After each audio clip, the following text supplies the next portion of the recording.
মক্কার তরুণ ছাগল পালতো মুশরিকের বিশ্বনবী আর আবু বকর রাদিয়াল্লাহু তাআলা আনহু একবার গেলেন। বিশ্বনবী বলেন, আমি খুব ক্ষুধার্ত, তোমার কাছে কি দুধ আছে ছাগলের? আব্দুল্লাহ ইবনে মাসউদ বলে, আছে, কিন্তু এটা আমার মালিকের, আমি তো দরদ দেখাই আমার মালিকের দুধ আপনি পথিক, আপনারে দিতে পারি না।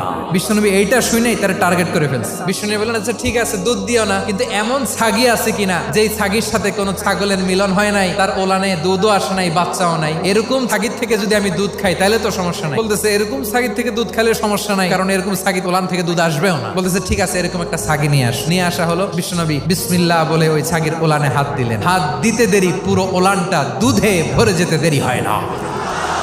বিশ্বনবী আর আবু বকর রাদিয়াল্লাহু তাআলা আনহু দহন করে পেট ভরে খেলেন। এই দৃশ্য আব্দুল্লাহ ইবনে মাসউদের হৃদয়ে দাগ কাটলো। এই মুজিজা দেখে তিনি বললেন, আশহাদু আল্লা ইলাহা ইল্লাল্লাহ। ওনাকে টার্গেট করে বিশ্বনবী দেখলেন এমন ইন্টেলেকচুয়াল ব্রেন, উনি সূক্ষ্ম সূক্ষ্ম জিনিস বুঝে বেশি, ফিকহি জ্ঞান ওনার মধ্যে বেশি। বিশ্বনবী ওনাকে কোরআনের জ্ঞান শিক্ষা দিতে লাগলেন।